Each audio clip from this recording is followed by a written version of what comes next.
Quantos encontraram, digo amém. Então vamos ver aí, capítulo 5, o Sermão do Monte. Pedi o irmão para ligar aqui, por gentileza. Jesus, vendo as multidões, subiu a um monte, e assentando-se, os seus discípulos aproximaram-se dele. Digam, os seus discípulos aproximaram-se dele.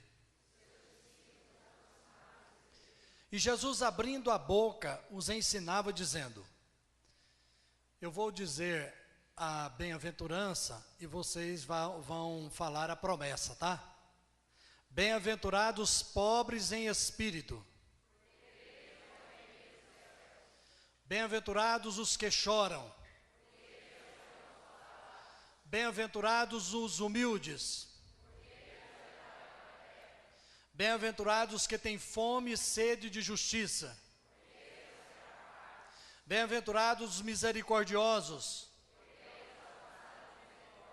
Bem-aventurados os limpos de coração.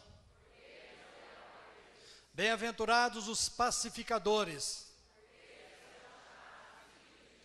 Bem-aventurados os que sofrem perseguição por causa da justiça. Bem-aventurados sois vós quando vos insultarem e perseguirem e mentindo disserem todo o mal contra vós por minha causa. Exultai e alegrai-vos sobremaneira, pois é esplêndida a vossa recompensa nos céus, porque assim perseguiram os profetas que viveram antes de vós.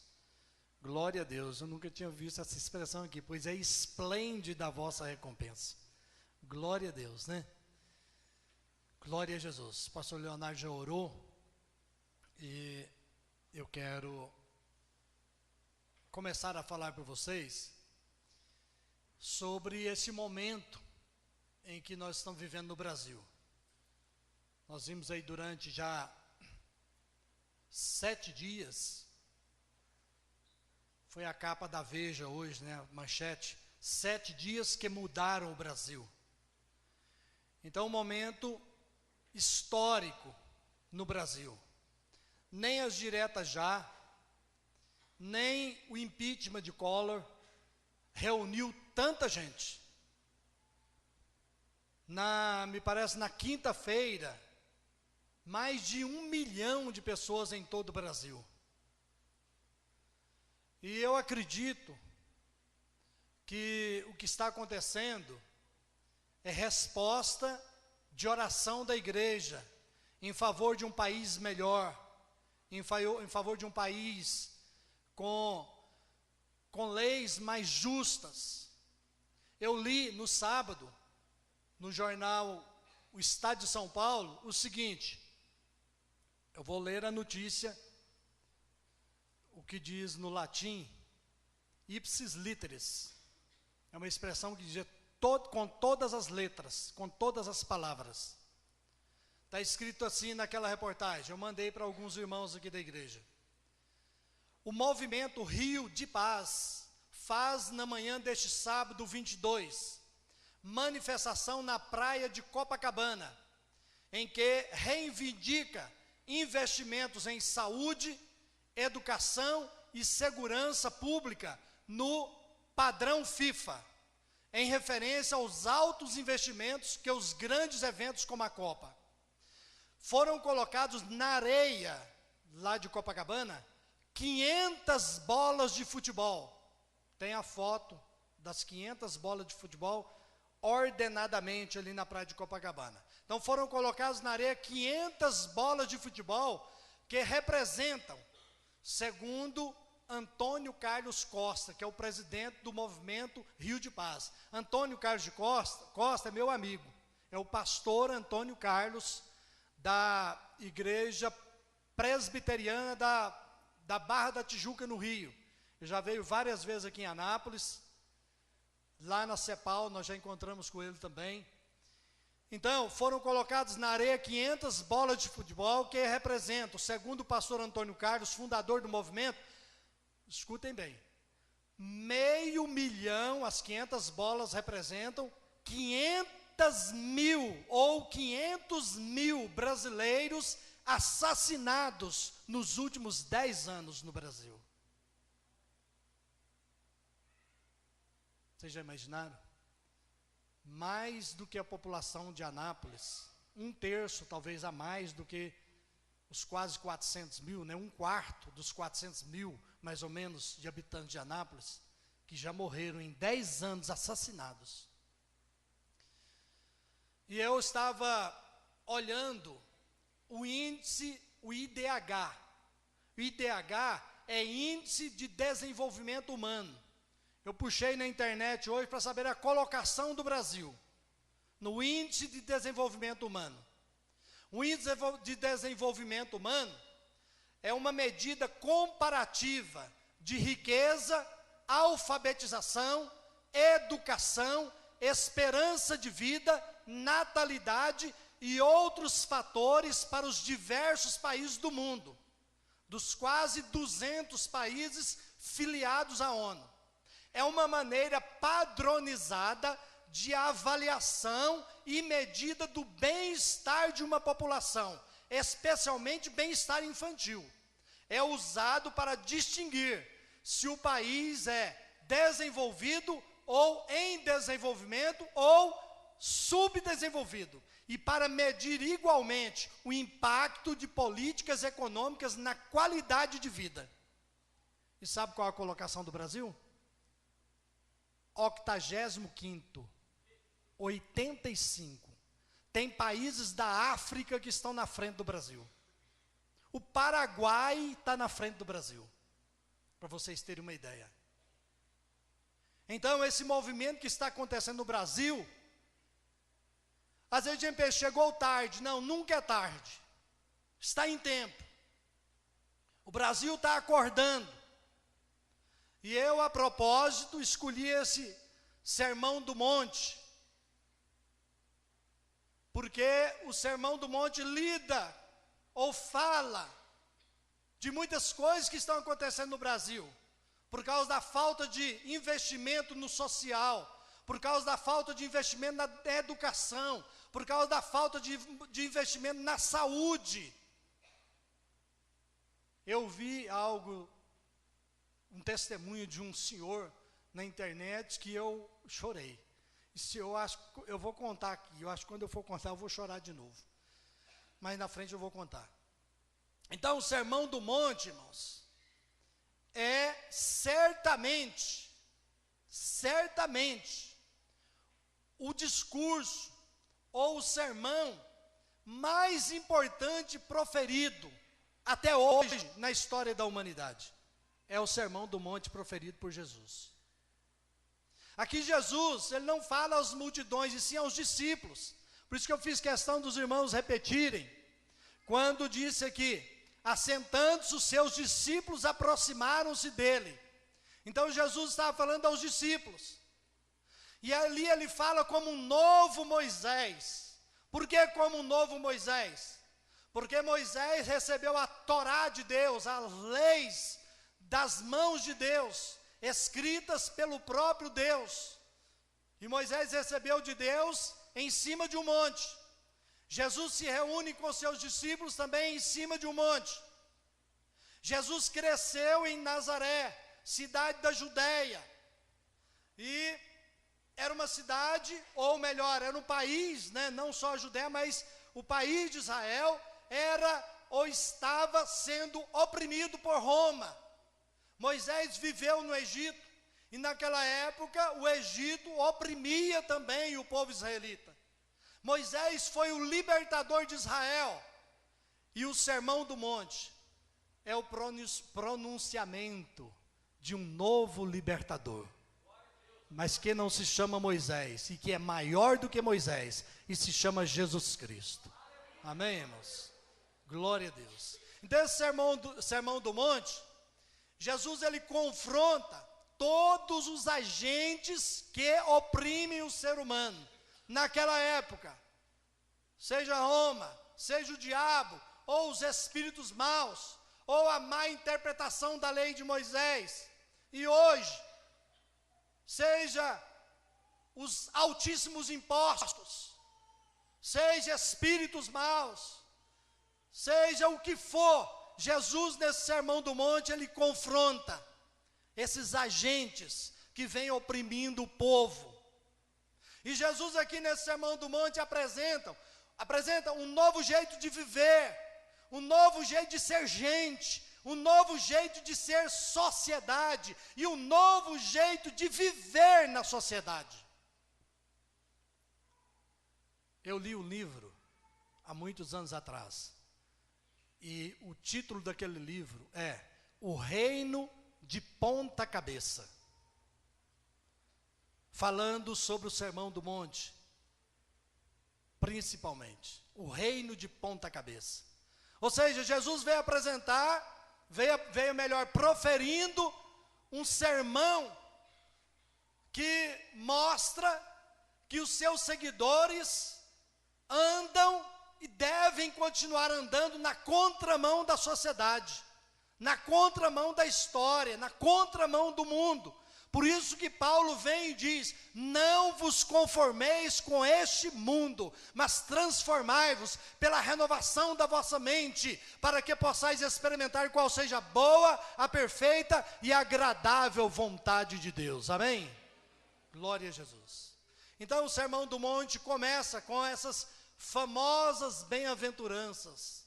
Eu desde menino ouvi essas bem-aventuranças. Minha família é muito católica, mas só ouvia na época da Semana Santa, que aí ligava o rádio, e a pessoa que ia falar, ia ler lá o Sermão do Monte, impostava a voz, né, como Cid Moreira, tem um CD do Sermão do Monte, aí falava grosso, bem-aventurados, né, etc e tal, né, só o Israel, o Gleides para falar grosso igual o Cid Moreira, né, mas então, ele veio. A gente tem como famosas essas bem-aventuranças, mas essas bem-aventuranças é como Jesus estivesse dizendo que os seus seguidores são pessoas felizes. Glória a Deus. Diga para quem está ao seu lado: você é uma pessoa feliz.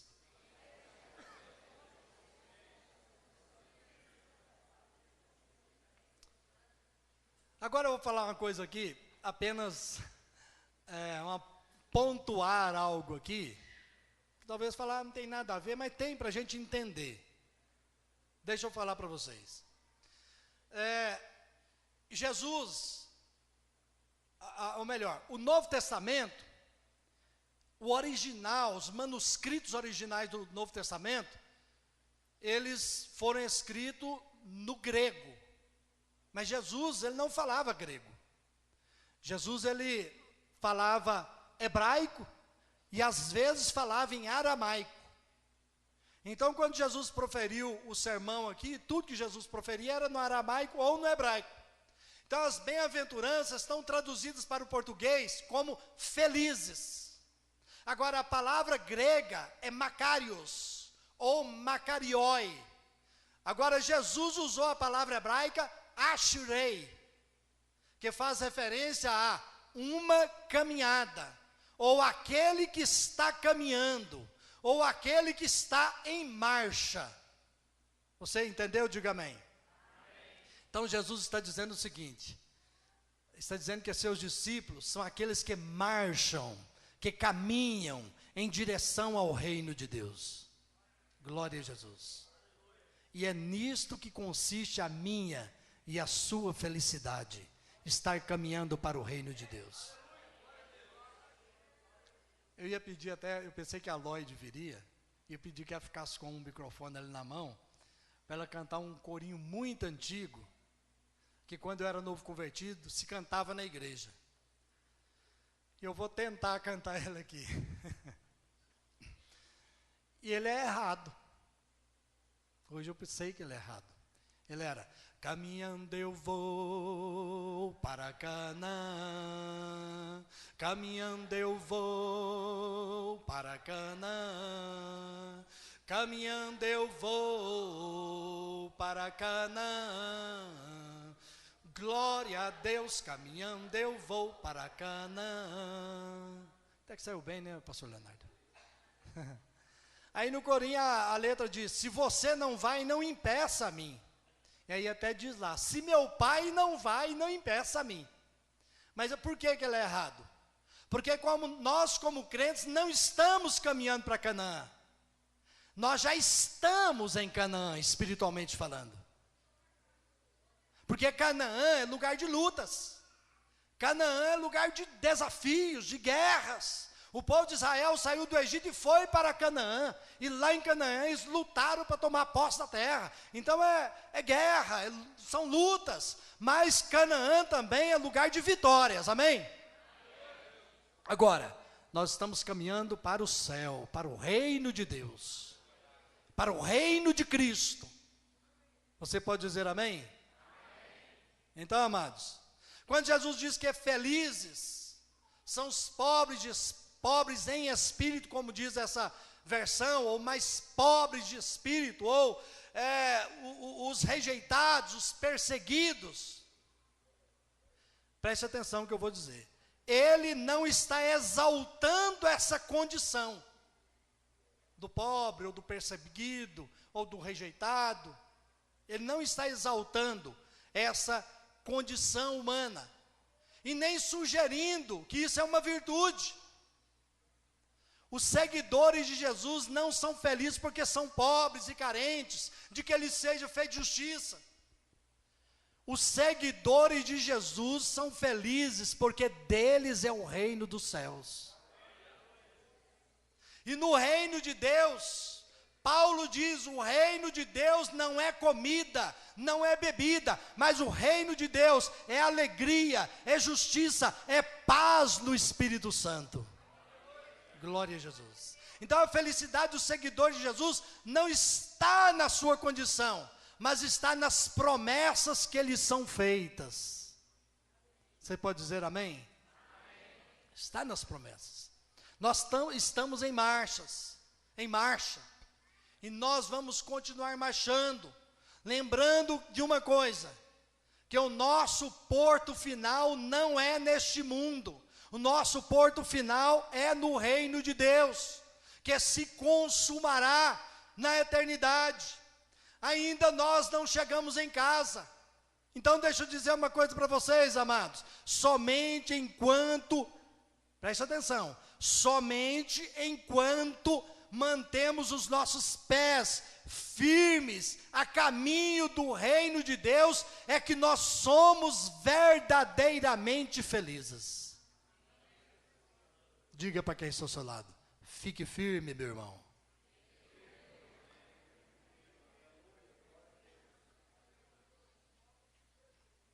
Então a primeira bem-aventurança diz: bem-aventurados os pobres em espírito, porque deles é o reino dos céus.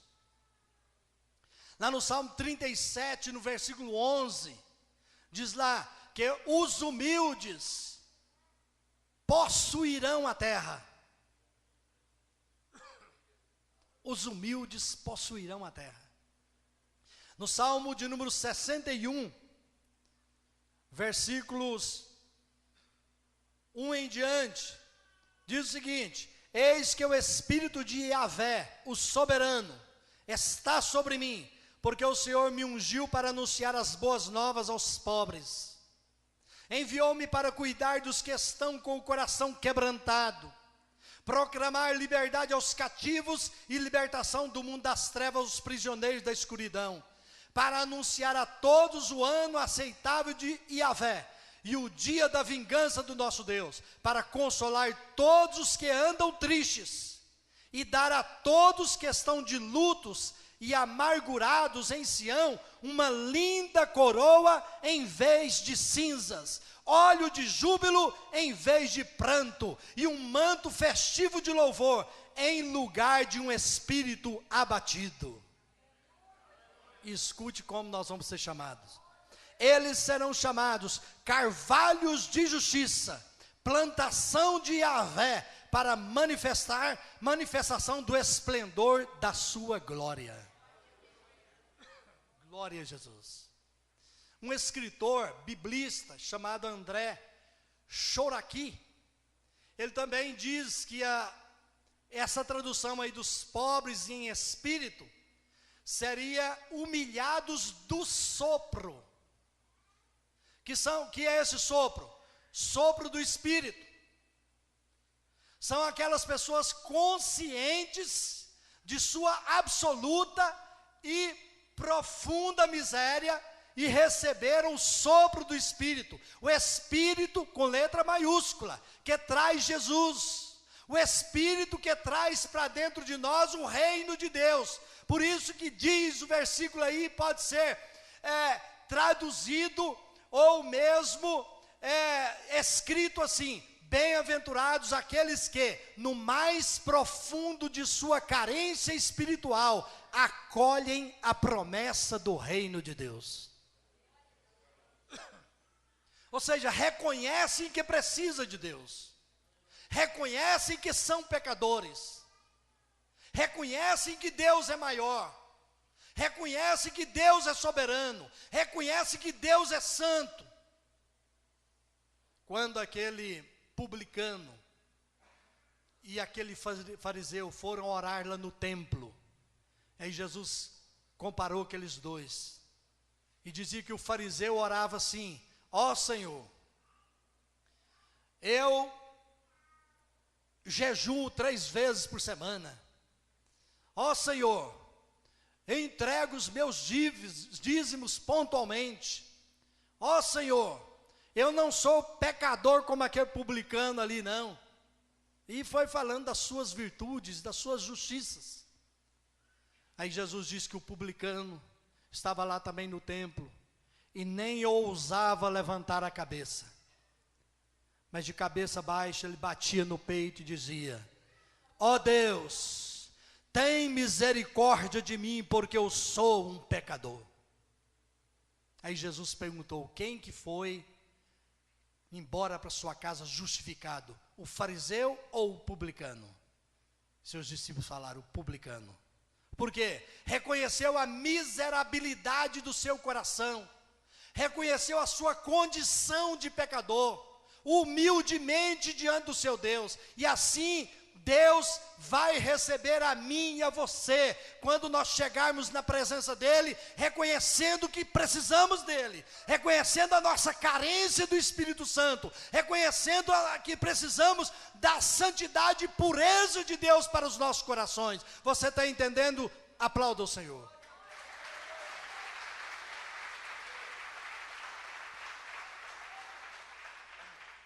Jesus está falando aos discípulos ali, dizendo dessa condição dos pobres, humilhados, ou seja, para pessoas comuns, que estão oprimidas, enfermas, abandonadas, usurpadas os seus direitos, fragilizadas. Jesus diz que é sobre essa gente que veio o reino de Deus. E são esses pobres em espírito, que reconhecem a sua condição, que estão em marcha em direção ao reino. E essa, queridos, é a verdadeira felicidade de estar caminhando para o reino de Deus. Amém? Esta é a verdadeira felicidade. Mesmo que você tenha dinheiro, mesmo que você tenha posse, tenha bens, mas se você entender que a sua felicidade não está nessas coisas, mas na sua dependência completa de Deus, aí você vai ser verdadeiramente feliz. Se o crente, ele estiver triste porque ele não tem um carro novo, ou ele estiver triste porque ele não tem uma roupa nova, ou estiver triste porque não tem uma casa nova, ou estiver triste porque não tem um sofá novo, se a felicidade desse crente ou dessa crente está nessas coisas, ele precisa fazer uma revisão dos seus valores, porque a nossa felicidade não está nas coisas do mundo, Nossa felicidade não está depositada nas coisas passageiras, efêmeras dessa vida. A nossa felicidade está em que nós estamos marchando, caminhando para o reino de Deus. Glória a Jesus. Glória a Deus. Meus amados, precisamos estar conscientes da nossa pobreza.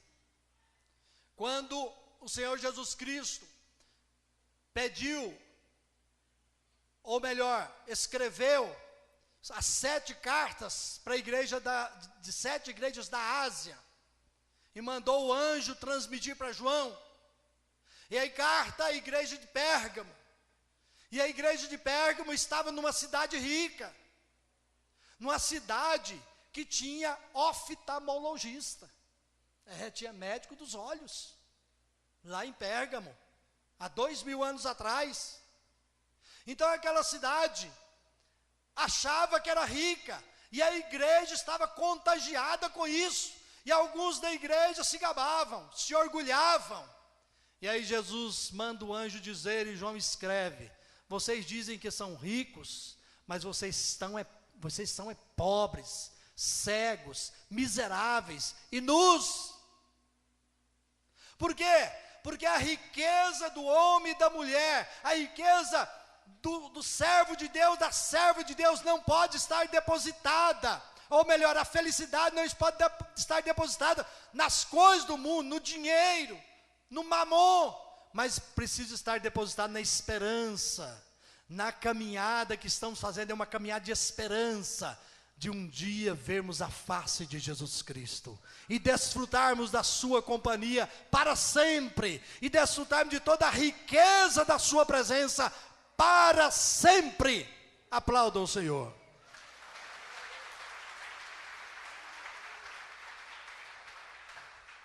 Versículo 4 diz: bem-aventurados os que choram, porque serão consolados.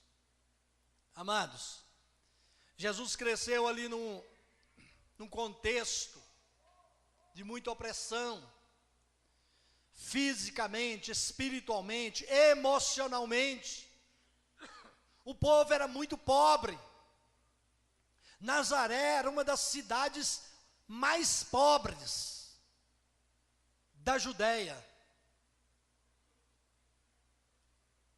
Aliás, Nazaré da Galileia. Nazaré era uma das cidades mais pobres da Galileia. Tanto é que a maioria dos discípulos, me parece só um que não era, mas a maioria era da Galileia. E quando os fariseus e os escribas ali viam aqueles discípulos, falavam: mas quem pode alguma coisa vir boa aí de lá? São todos galileus. Quando lá no Pentecostes, esses homens aí da Galileia estão falando em outras línguas, e nós estamos entendendo o que eles estão falando, as pessoas de outros países estavam entendendo, mas é porque eles não sabiam, eles estavam cheios do Espírito Santo. Amém? Então, queridos, o povo era muito pobre, trabalhava muito, ganhava pouco, e ainda assim pagava impostos altíssimos. A mortalidade infantil era alta demais, e o povo também morria muito cedo. Pessoas morrer com 38 anos de idade, 40, 45, era comum. Bem-aventurado aqueles que chegavam a essa idade. Havia muitas doenças contagiosas, lepra, havia muita cegueira por causa de pobreza e de miséria também. Então era um contexto difícil. Havia a revolta engasgada por causa do domínio romano. Gente, olhem para mim, por favor. Havia mais de 400 anos que Deus não se manifestava para a nação de Israel. Mais de 400 anos. Então veja bem, o quanto o contexto estava difícil. É interessante que nessa questão de impostos altos, de muita pobreza, parece até que a gente não conhece isso, né? Mas na realidade nós conhecemos, infelizmente. Infelizmente, eu ouvi nessa semana também, porque você vê e lê muita coisa, que 17 milhões de brasileiros, nossos compatriotas, 17 milhões de brasileiros passam fome. Todo dia tem fome. Come às vezes uma vez por dia. E uma comida desnutrida.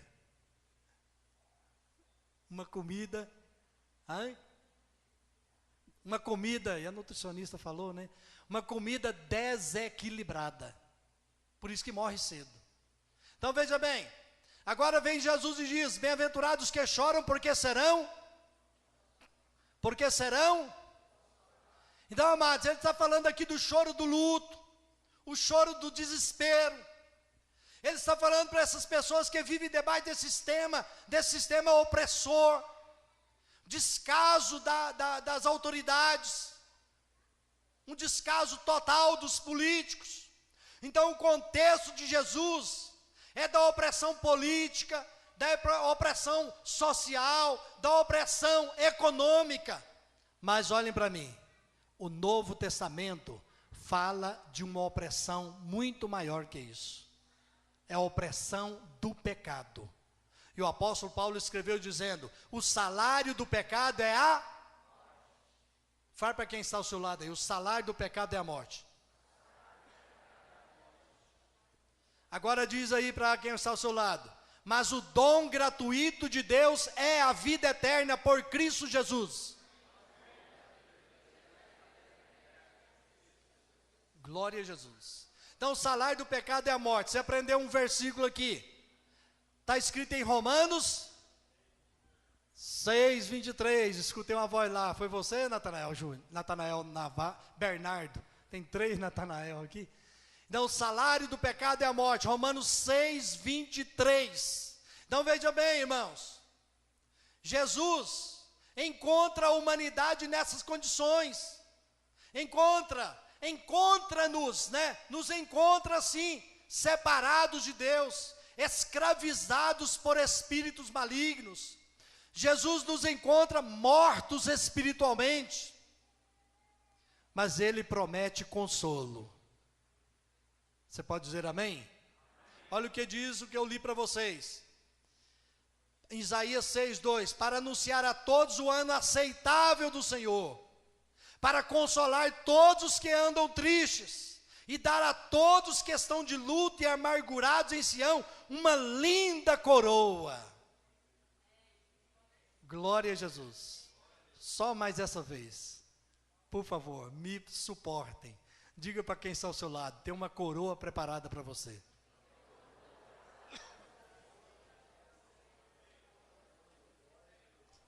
Você pode dizer glória a Deus? Queridos, hoje não está diferente. Tem muita gente chorando por causa de abandono, por causa de rejeição, por causa de opressão. Aos que choram por perceber a sua própria miséria.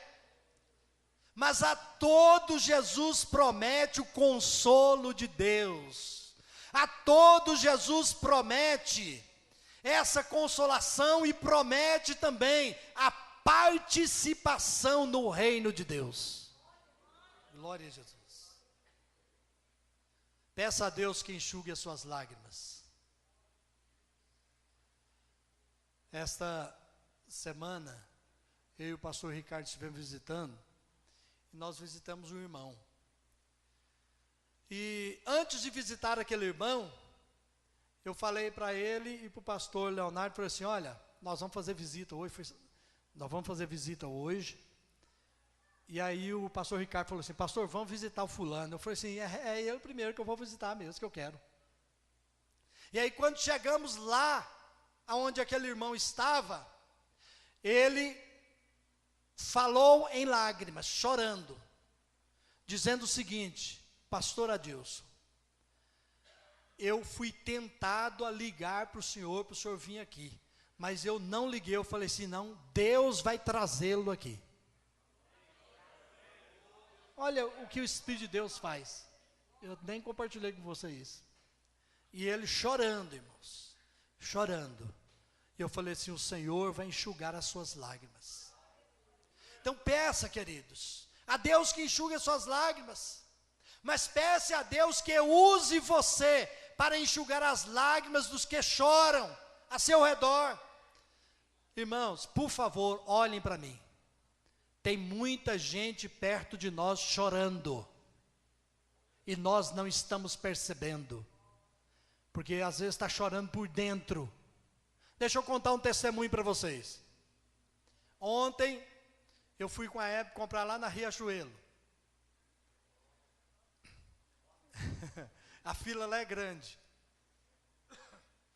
E aí quando chegou no caixa, aí eu já chego, eu já olho o crachá da vendedora ou da balconista, né, para já chamar pelo nome. Já olhei o crachá dela e chegou a nossa vez, eu falei, fulana, ela olhou para mim, Jesus te ama. Aí continuou fazendo nosso pacote lá. E eu percebi que algo mudou nela. E eu disse para ela, olha, entregue os seus problemas e as suas lutas nas mãos do Senhor. Aí os olhos dela encheram de lágrimas. Se eu ficasse mais tempo lá, ela ia chorar mais, não é verdade? E aí a Hebe começou a falar para ela também. E eu disse para ela, olha, quando você chegar na sua casa, vá para o seu quarto, se ajoelhe, entregue a sua vida a Cristo, porque você se entregando a Cristo, você está entregando a Ele todos os seus problemas, toda a sua angústia, tudo da sua vida você está entregando para Ele, e Ele vai te abençoar, vai alegrar a sua alma. Você vai fazer isso? Vou. Aí terminou de falar, e essa aí, você promete que vai fazer isso? Ela falou assim, vou fazer. Isso porque eu disse, Jesus te ama. E hoje eu fiz um desafio ao Rodrigo, que estava aqui na sala, e mais 3 adolescentes que estavam aqui na sala, na aula que eu dei para eles. Eu falei assim, olha, nesta semana, até domingo, você vai falar pelo menos para uma pessoa, olhando nos olhos, Jesus te ama. Aí a pessoa falar para você, obrigado, eu também sou crente. Então para essa não valeu, você vai falar para outra. Você vai falar para quem não conhece desse amor. É importante, para quem conhece desse amor, ouvir isso também. Mas para aquele que não conhece, é mais importante ainda. Eu quero até fazer esse desafio aqui agora. Quantos prometem fazer isso nessa semana? Levante a mão. Glória a Deus. Deixa eu falar para vocês uma coisa. Todos os dias eu oro a Deus de manhã e peço ao Senhor assim, Senhor, começou mais um dia para mim. Coloca na minha frente, nem que seja uma só pessoa, para eu falar do teu amor. Me use para falar a alguém do teu amor hoje, Senhor. Gente, esse é o nosso papel. Você concorda? Diga amém. Terceiro, os mansos, bem-aventurados os mansos, porque herdarão a terra. Deixa eu falar para vocês uma coisa. Na nossa cultura brasileira, quando fala que uma pessoa é mansa, ele está dizendo o quê? Muitas vezes. Às vezes que ele é frágil, às vezes que ele é meio bobo, não é? É o quê? Folgado, né? Ih, aquele é manso, é muito folgado, é ingênuo, ou até covarde, não é?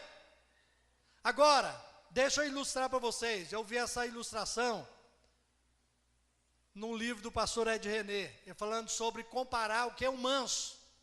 Ele dizia assim, que ele conversou com um rapaz que era domador de cavalos.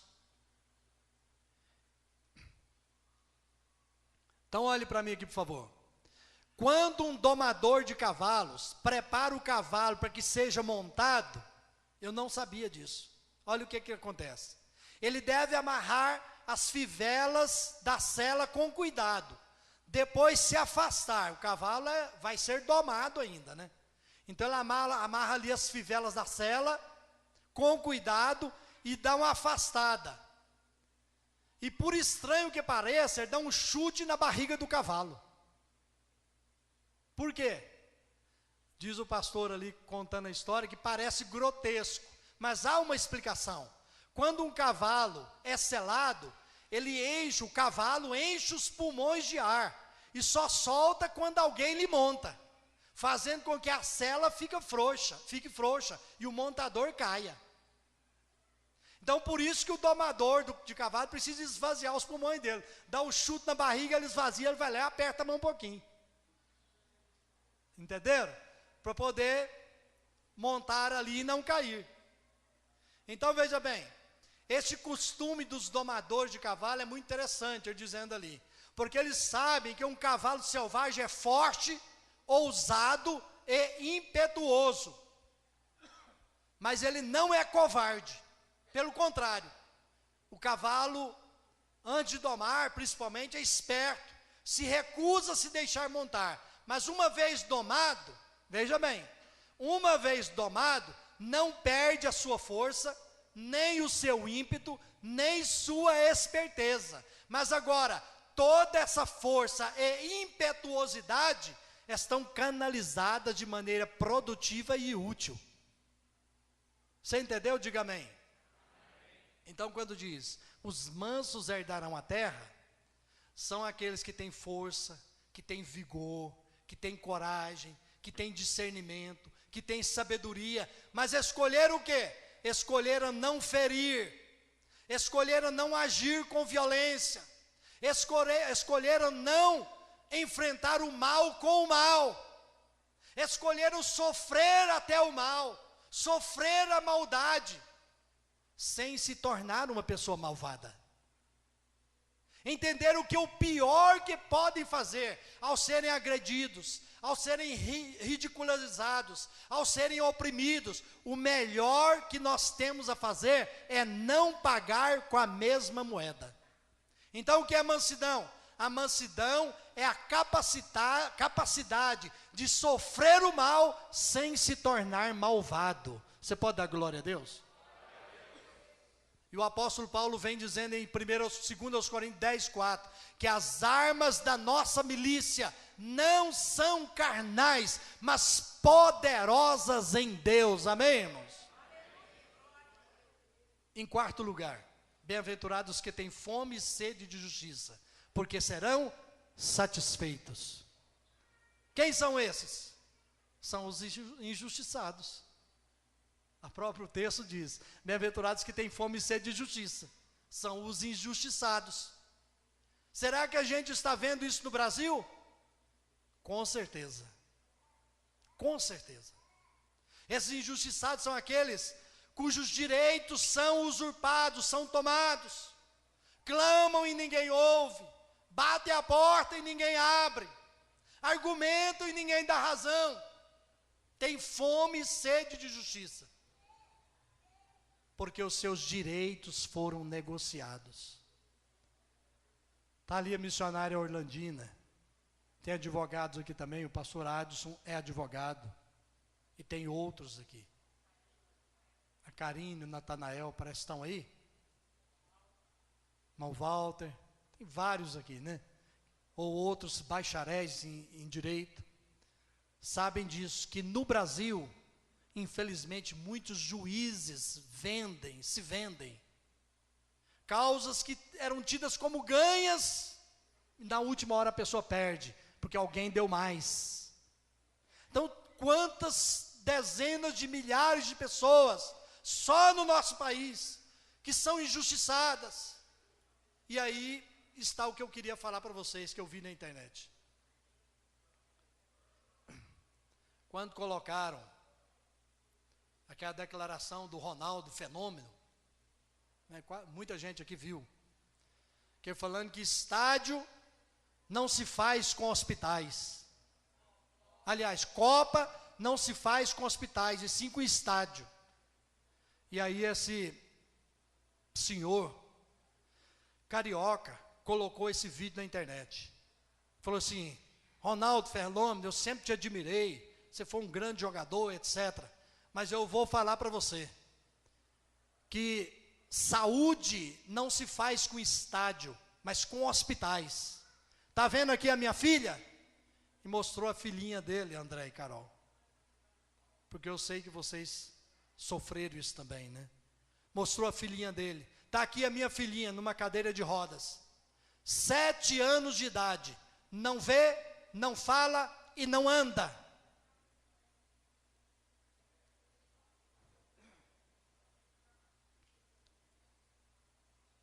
Isso fruto de um médico que trabalha, ou de um hospital do governo,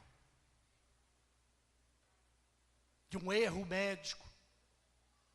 E eu tenho 7 anos que eu estou na justiça, tentando os meus direitos, estou para perder o benefício que a minha filha tem direito. Então, e foi falando essas coisas. Então, queridos, está escrito aqui, bem-aventurados que têm fome e sede de justiça, porque serão satisfeitos. Tem um hino nosso na área harpa cristã, o título dele é O Dia do Triunfo do Meu Rei. Amados, enquanto o dia do triunfo do meu rei não chega, nós, súditos desse rei Jesus, nós, seguidores do rei Jesus, continuaremos a marchar em direção ao reino do céu, servindo da melhor maneira aqueles que têm fome e sede de justiça, e cabe a nós também promover a paz e pregar essa palavra de Deus com coragem. Glória a Jesus. Os discípulos de Jesus marcham para o reino de Deus, ao lado dos pobres, ao lado dos injustiçados, ao lado dos que não têm vez e nem voz. Amém, irmãos? Em quinto, bem-aventurados misericordiosos, pois obterão misericórdia. Isso aqui eu achei lindo demais, irmãos. Muito bonito. Porque a partir daqui Jesus ele muda o termo aí do sermão. Porque quando fala bem-aventurados os pobres, bem-aventurado os injustiçados, às vezes a gente não gostaria de estar nessa situação. Agora ele fala de uma situação que todos nós deveríamos desejar essa situação. Porque até então ele não falou de pessoas virtuosas. Porque, como eu disse, não tem virtude nenhuma em ser pobre, injustiçado e etc. Porque pobreza não é virtude, é uma situação, é uma condição. Mas essa condição não é de bem-aventurança, a da pobreza, do injustiçado. Mas a bem-aventurança, como eu disse, é de estar caminhando para o reino dos céus. Amém? Agora, os misericordiosos. Nós precisamos desejar ser misericordiosos. E isso começa na nossa casa. Ser misericordioso com a esposa, ser misericordioso com o esposo, ser misericordiosos com os filhos. Ser misericordiosos é também uma virtude e uma bênção de Deus ser misericordioso.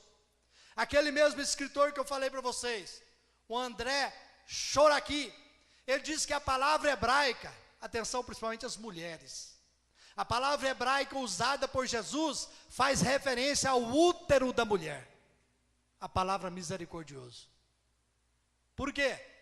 Porque misericordioso é aquele que carrega em seu ventre esses frágeis e vulneráveis seres à sua volta. Eu achei muito bonito isso, irmãos. Porque o útero é que concebe e sustenta a vida. O útero, ele também nutre e abriga a vida. Então, misericordioso é aquele que cuida do fraco. Por isso que nós devemos manter o nosso coração puro, ou o nosso ventre espiritual puro, nosso útero espiritual puro. Nós estamos indo para a Índia, nessa caravana, e o pastor Leonardo aqui falou sobre, ou foi o pastor Ricardo, sobre comprar crianças. Talvez você que não veio aqui no dia que foi explicado isso, mas crianças ali entre os Dalits. Nós vamos para o sul da Índia, numa cidade que se chama Hyderabad. Aliás, o trabalho não é em Hyderabad, o trabalho é a 20 minutos de distância de Hyderabad. Hyderabad é uma cidade de mais de 6 milhões de habitantes. E o O Hélito Branquinho estava me falando que ele já foi lá na Índia 3 vezes. Ele estava me dizendo que lá toda cidade é grandona, né? Tudo lá é grande. Então, os Dalits são aquelas pessoas sem voz e sem vez. Porque para os indianos, para a nação, que ela vive a sociedade ela é dividida em castas. Os Dalits não fazem parte de nenhuma casta. Para os indianos que vivem nas castas, Dalit nem gente é. Então a igreja está indo lá, comprando as crianças e registrando em cartório. Porque empresários do mal, principalmente da área sexual, compram crianças de 9 anos de idade e levam, principalmente as meninas, levam para a prostituição e os meninos para a escravidão. Então a igreja está comprando essas crianças, construindo escolas para essas crianças e igreja também para os familiares das crianças. Dê glória a Deus. Então nós estamos indo lá para conhecer o trabalho, para ajudar no cuidado daquelas pessoas. E você que tem ofertado, você também está participando. Você também vai receber galardão da parte de Deus. Porque como igreja é o nosso papel, amados. Eu dou graças a Deus porque aqui na igreja, Deus está levantando pessoas que estão cuidando de outras mais fracas.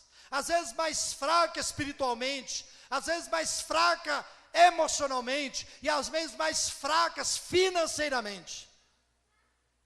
Eu quero até contar um testemunho aqui que eu fiquei muito alegre.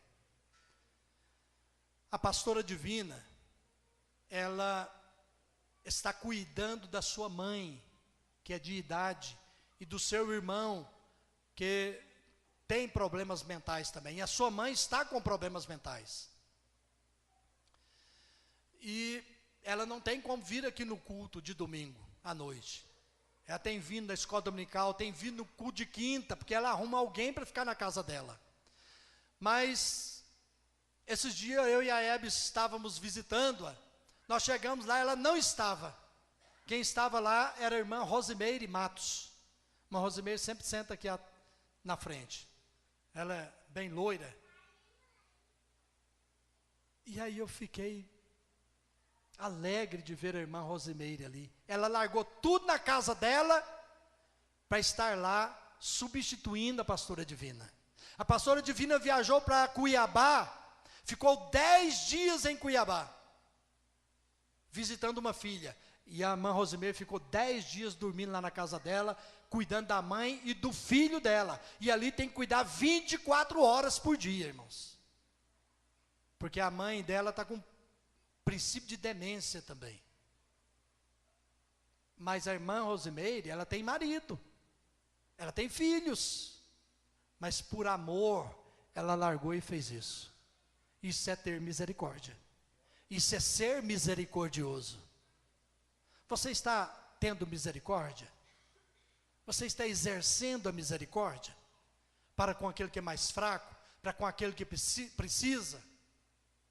Deixa eu encorajar você, que carrega aí esse útero, esse ventre misericordioso, e está ajudando pessoas que precisam da sua ajuda.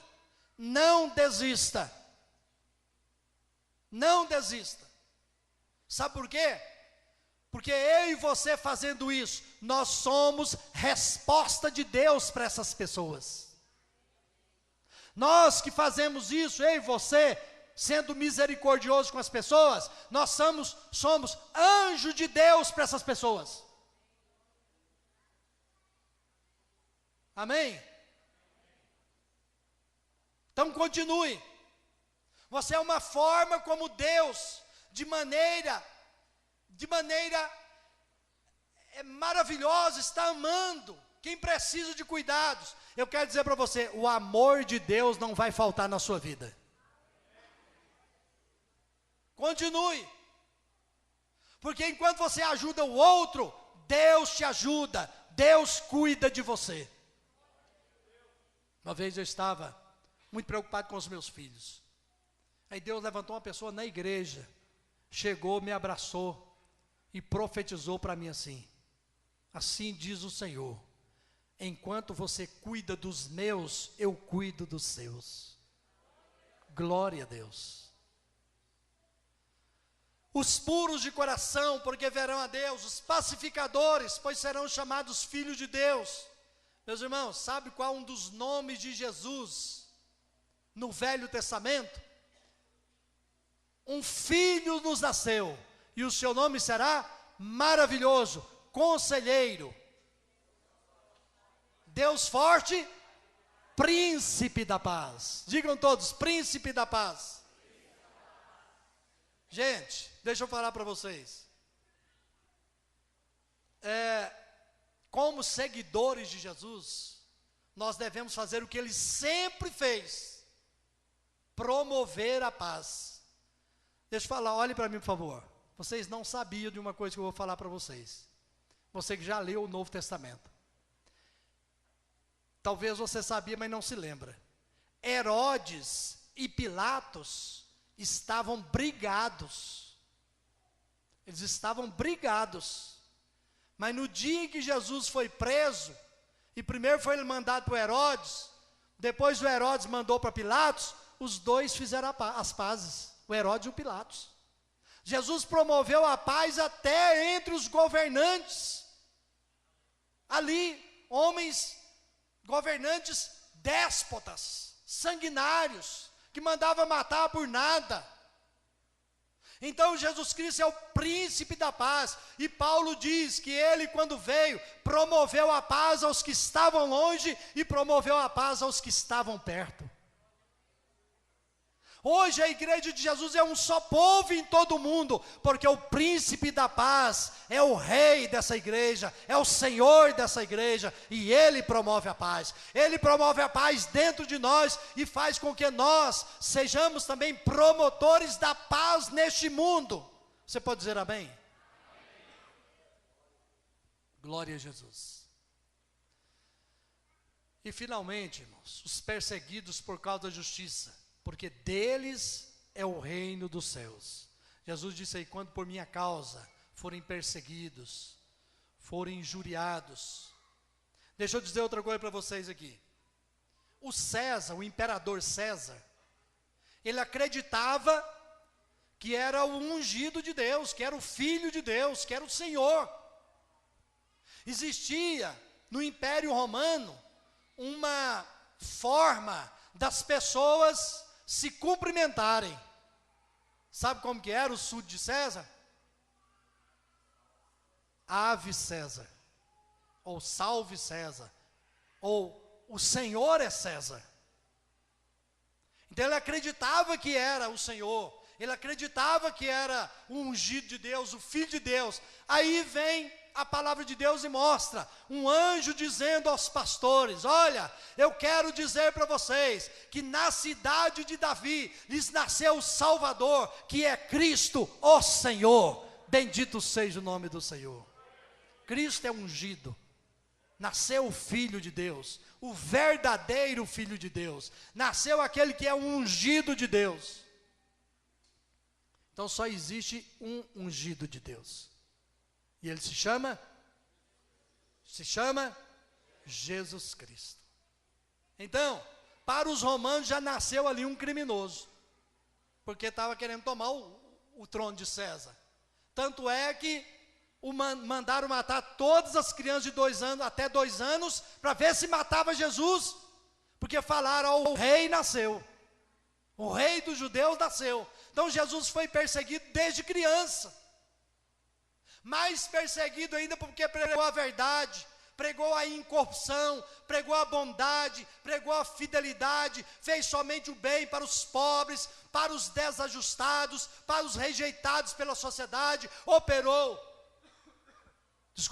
Operou muitos milagres, além de dar o pão para o povo esfomeado. Uma grande multidão o seguia. Então trouxe inveja aos religiosos daquela época. Eu quero dizer para vocês aqui algo interessante. Nós somos seguidores de Jesus. Quantos são seguidores de Jesus? Diga amém. Então somos seguidores de Jesus. se somos seguidores de Jesus, se procuramos com fidelidade seguir a Jesus, seguir os seus ensinamentos, nós seremos perseguidos. Mas isso não se prega em muitas igrejas por hoje. Aliás, tem muitos crentes que não estão sendo perseguidos por nada. Por quê? Porque muitas vezes é só crente aqui dentro da igreja. Porque aqui dentro da igreja é fácil ser seguidor de Jesus. Mas Ele quer principalmente que nós sejamos seguidores dEle lá fora. Que sejamos verdadeiros discípulos dEle. Que falemos somente a verdade. Que preguemos a incorrupção. Que não aceitemos propina. Que paguemos em dia os nossos impostos. Então Ele quer que nós sejamos verdadeiros seguidores dEle. Porque nós dizemos que Ele é o nosso Senhor. E se nós reconhecemos o senhorio de Cristo em nossas vidas, e proclamamos a sua palavra verdadeiramente, nós seremos perseguidos. Mas amados, infelizmente, Mamon tem sido o senhor de muitas pessoas. Infelizmente, o secularismo tem conquistado milhares de adeptos, até mesmo dentro da igreja. Estou terminando. Eu ouvi parte de uma pregação do pastor Paulo Júnior, eu quero ouvi-la inteiro. A Débora tem o CD. Ele diz lá, ele faz uma pergunta: sabe qual a religião que mais cresce no mundo? Eu escutei uns dizer lá, islamismo. Mas ele falou assim, olha, o catolicismo está crescendo 3% ao ano no mundo. O islamismo está crescendo, o evangélico está crescendo em torno de 5. O islamismo em torno de 7. Mas ele disse, a religião que mais cresce no mundo é o secularismo. Está crescendo 11%. O que é o secularismo? Secularismo é o abandono da fé, da crença em Deus. Resumidamente, abandono da fé, da crença em Deus. É aquela pessoa que crê somente em si mesma. É o eu no trono. É o homem e a mulher egoístas. Isso é sinônimo também de secularismo. Amados, nós temos somente um rei. Nós temos somente um Senhor. E o nome dele é Jesus Cristo. E nós não podemos abrir mão do senhorio de Jesus em nossas vidas, em nossa família. Essa bem-aventurança do ser perseguido e as outras bem-aventuranças também. Elas, queridos, é a nossa felicidade. Porque é nós que temos o compromisso com o reino de Deus, com a sua justiça.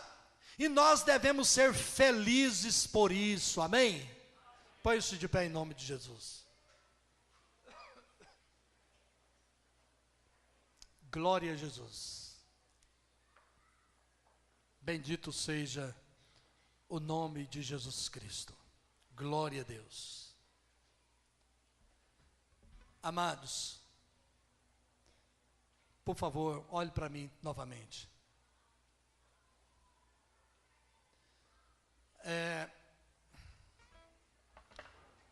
Olhe para mim, em nome de Jesus. Queridos, vamos ficar firmes na caminhada. Vamos ficar firmes. Porque o mundo quer nos engolir. Hoje, ali na sala, a Isabela, filha do Luiz e da Tatiana, eu falando para ela e para as meninas, para a Sara que estava lá também, a Sara que está aqui na frente, da Priscila, para a Débora e para o Rodrigo. E aí eu perguntei, Isabela, você tem falado para suas colegas que você é crente? Elas sabem que você é crente? Ela falou assim, pastor, elas sabem. E tem algumas lá que não querem deixar eu ser crente. Querem que eu seja como elas. E essas são desviadas do caminho do Senhor. Elas querem que eu me desvie também. Então o mundo quer nos engolir, gente. O mundo quer que nós façamos o que eles fazem. Que nós sejamos mentirosos como eles. Que sejamos contra tudo e contra todos como eles.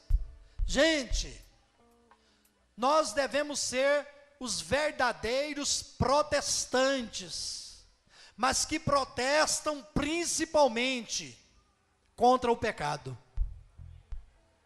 contra a corrupção, contra a injustiça. Amém? Nós não devemos nos envolver, principalmente lá na internet, com algum que diz lá, fora Dilma. Não, não faça isso. A Bíblia nos manda orar por ela. Foi Deus quem colocou ela lá. Quem vai tirar é Deus, se tiver de tirar. Não somos nós.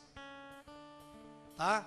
A gente deve compartilhar aquilo que é de muita coisa que está ali, que eu mesmo compartilho lá. Somos contra a violência. Deixa eu falar para vocês uma coisa. O muro de Berlim caiu em 1989. Sabe como que começou as manifestações? Com a igreja evangélica lá em Berlim, no lado oriental. Onde tinha um muro que os orientais não podiam passar para o lado ocidental. Tinha um muro no meio da cidade. A igreja que estava lá no lado oriental começou uma passeata nas ruas, mas em silêncio, com faixas, não há corrupção, não há tanta coisa ruim, mas em silêncio, orando e cantando. Começou com 100 pessoas, o número foi aumentando, 500 pessoas, 1.000 pessoas, 5.000 pessoas. Quando o muro de Berlim caiu, tinha 100.000 pessoas nas ruas. E o muro de Berlim caiu. Não usaram de violência, mas orando, cantando e em silêncio, pacificamente. Vamos orar pelo nosso Brasil. O nosso Brasil precisa de oração. A Dilma precisa de oração. Os ministros de Estado precisam de oração. O Marconi Perillo, nosso governador, precisa de oração. O prefeito Antônio Gomide, é o nosso prefeito, precisa de oração. As autoridades precisam de oração. Você pode dizer amém? Porque é a Bíblia que nos manda orar por eles. Amém? Então a primeira oração que nós vamos fazer é por eles. Pelos governantes. Os governantes da nossa nação. Glória a Jesus.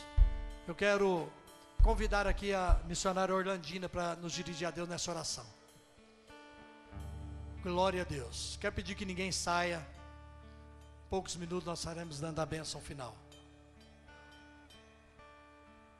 Pai do Senhor, irmãos, vamos orar. Realmente eles precisam das nossas orações.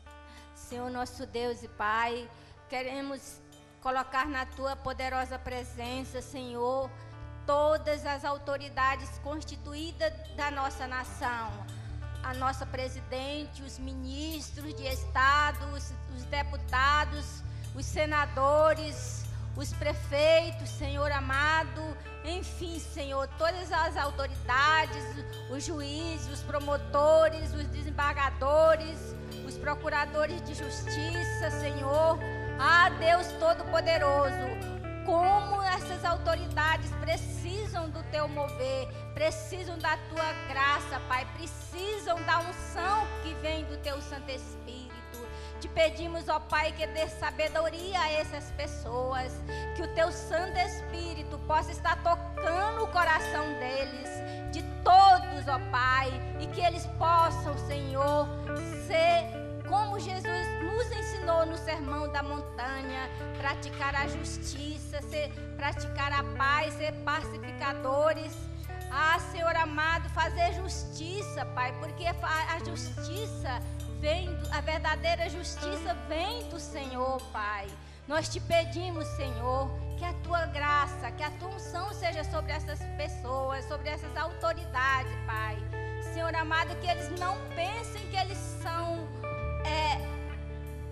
pessoas importantes porque têm um cargo de alta importância ao nível do mundo, Senhor, mas que eles possam em primeiro lugar buscar o teu reino e a tua justiça, para que eles possam, Senhor, administrar a nossa nação, administrar o nosso estado, administrar a nossa cidade, Pai, conforme a tua vontade, fazendo justiça, procurando fazer o bem, ajudando os pobres, as pessoas necessitadas, Senhor, porque a verdadeira justiça provém do Senhor, e somente através do teu mover, do teu Santo Espírito nessas autoridades, Pai, é que verdadeiramente eles farão justiça, eles cumprirão a tua palavra. É no nome santo e adorado de Jesus, Pai, que te pedimos. Amém.